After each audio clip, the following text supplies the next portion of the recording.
We are back with more What's Now, life, longevity, and the pursuit of happiness. What more could we want? Well, I spoke with a longevity expert who gave us some tips and ideas on what we can do to have our longest and our most productive life. Let's take a look.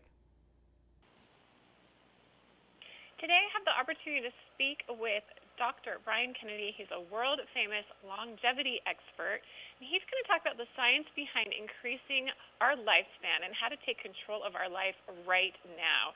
Essentially, life, longevity, and the pursuit of harmony. Dr. Kennedy, thanks for joining us today here on Park City Television. Oh, it's my pleasure. Thanks for inviting me. So, Dr. Kennedy, as we age, we have many risk factors for severe illnesses, and especially now with coronavirus. So what is the current status of the American lifespan, and what role does the pandemic play in that? Well, even before the pandemic, the life expectancy in the U.S. was a bit of a scary number. It's about 39th in the world. There's so many other countries that live longer. Some countries live 5 or 6 years longer per person than Americans do, and so it's worrisome. And then the pandemic is exacerbating that. And the reason is that the lifestyle choices are the main reason that Americans are aging more quickly. We eat too much, we don't exercise enough, we don't get enough sleep, and we're too stressed. And the pandemic is changing the way we live in ways that are not good, and it's adding to the stress. It's making us eat more poorly. It's keeping us from exercising. And so I'm afraid that the pandemic is actually accelerating aging in the United States. And sleep and human connection are two of the most important factors to increasing longevity. Many people, moms, aren't sleeping well due to the stress of the pandemic, or others are feeling isolated because of social distancing. So what tips do you have on getting better sleep and staying connected safely? Well, so much of sleep these days is about stress. We've known that elderly people have trouble sleeping and they lose a lot of their connections because they're not internet savvy often, and a lot of their friends are passing away. Their family's not living with them, and so they just don't have that connectivity. And those are predictors for mortality. What the pandemic's doing is it's really driving those things into younger populations, because now we're staying home and we're losing that connectivity and we're stressed. We're not sleeping as well. And so these are all big challenges. And, one thing I would say, and this is easy to say, I know, but it's stay positive. There will be an end to this pandemic.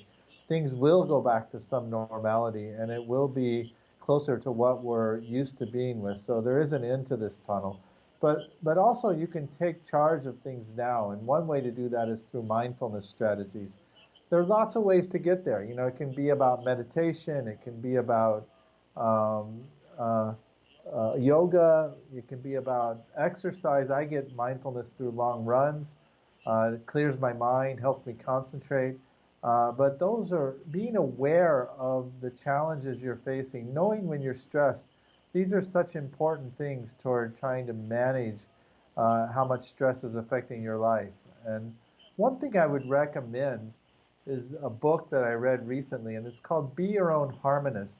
It's by Lola Till. And the reason I think this is important is not because it's some fancy doctor's recommendations about how to live better, but it's an individual who wanted to improve her own life quality. And so she went through all the challenges of improving her lifestyle, finding sustainable solutions for mindfulness and exercise and diet. And she got to an endpoint that is helping her lead a much more contented life. And I think it's a roadmap. People will read this book, they might not agree with everything, but hopefully it'll help them get to their own endpoint, because changing your lifestyle is the one way you can really improve your life expectancy and stay healthy longer. You talk about the importance of developing this positive mindset, this mindfulness, like going for a run, as you mentioned. But what do you do when you're seeing increased levels of stress, anxiety, and depression, and you just lack the motivation to even try any of those practices? Yeah, this is a challenge. And, I think for a lot of people, they can overcome that with willpower and determination. But some people are just really depressed. And in that point, they need to seek clinical help.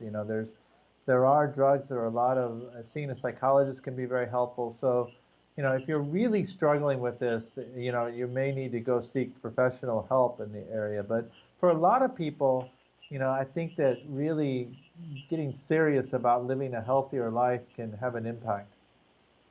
And many people are concerned about living that healthier life, their food and exercise habits, because it's changed during the pandemic. Maybe we're Yeah. snacking more and moving less. So how can we get on track with these good habits that are so important? It's so important, and you're probably losing thousands of steps a day by staying home and not going to work, not going out to dinner. And so you've got to incorporate that back in your life. And so finding safe ways to exercise, running, biking, exercising at home, finding your own solution again is important, but you have to do something. But I want to focus a little bit on diet because we're just overeating in America.